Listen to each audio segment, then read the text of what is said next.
Assalamualaikum warahmatullahi wabarakatuh. Bagaimana kabarnya hari ini? Yuk kita belajar bersama mengenai materi sel. Apa itu pengertian sel? Sel merupakan unit struktural dan fungsional terkecil penyusun suatu makhluk hidup. Maksud dari struktural karena sel merupakan penyusun struktur tubuh dari organisme, baik uniseluler maupun multiseluler. Sedangkan maksud secara fungsional karena sel merupakan pengatur proses dan aktivitas dari organisme. Sel pertama kali ditemukan oleh seorang ilmuwan yaitu Robert Hooke pada tahun 1665 menggunakan mikroskop yang ia temukan ruang-ruang kecil di dalam sel gabus. Ruangan kecil tersebut ia namai dengan sel. Kata sel berasal dari bahasa Latin yaitu cellula. Berdasarkan struktur membran intinya, sel dibagi menjadi dua. Ada sel prokariotik dan sel eukariotik. Selanjutnya, komponen kimia dari sebuah sel yaitu ada air, karbohidrat, protein, lemak, dan asam nukleat yaitu RNA dan DNA. Selanjutnya mengenai organel sel. Yang pertama ada sitoplasma yang merupakan cairan dari sebuah sel. Fungsi dari sitoplasma yaitu merupakan tempat berlangsungnya reaksi-reaksi kimia. Berdasarkan kondisinya, sitoplasma dibagi menjadi dua, yaitu sitosol dan sitogel, di mana sitosol itu dalam keadaan cair dan sitogel dalam keadaan padat.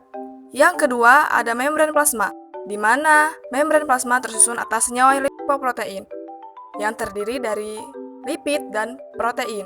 Fungsi dari membran plasma yaitu sebagai pembatas antara luar dan dalam dan sebagai pemberi bentuk sel. Yang ketiga ada ribosom yang merupakan butiran-butiran dan berfungsi sebagai sintesis protein. Yang keempat ada inti sel atau nukleus. Fungsi dari nukleus yaitu sebagai pewarisan sifat dan pengatur aktivitas sel.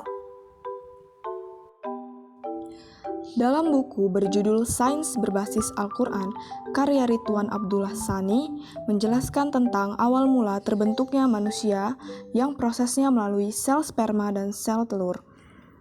Hal ini dijelaskan dalam Quran Surat Al-Mu'min ayat 12-14. Bismillahirrahmanirrahim. وَلَقَدْ خَلَقْنَا الْإِنسَانَ مِنْ سُلَالَةٍ مِنْ طِينٍ ثُمَّ جَعَلْنَاهُ نُطْفَةً فِي قَرَارٍ مَكِينٍ ثُمَّ خَلَقْنَا النُّطْفَةَ عَلَقَةً فَخَلَقْنَا الْعَلَقَةَ مُضْغَةً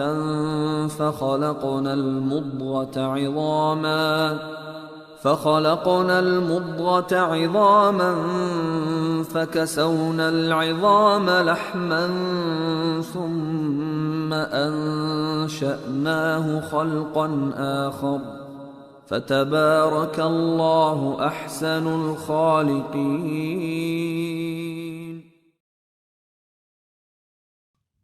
Artinya, dan sungguh kami telah menciptakan manusia dari saripati berasal dari tanah. Kemudian kami menjadikannya air mani sel sperma yang disimpan dalam tempat yang kukuh rahim sel telur. Kemudian air mani itu kami jadikan sesuatu yang melekat. Lalu sesuatu yang melekat itu kami jadikan segumpal daging. Dan segumpal daging itu kami jadikan tulang belulang. Lalu tulang belulang itu kami bungkus dengan daging. Kemudian kami menjadikannya makhluk yang berbentuk lain. Maha suci Allah, pencipta yang paling baik. Quran Surat Al-Mu'min ayat 12-14. Oke, sekian untuk materi hari ini mengenai sel dan organel sel. Ibu akhiri wabillahi taufik wal hidayah. Wassalamualaikum warahmatullahi wabarakatuh. Jangan lupa tetap di rumah saja dan jaga kesehatan.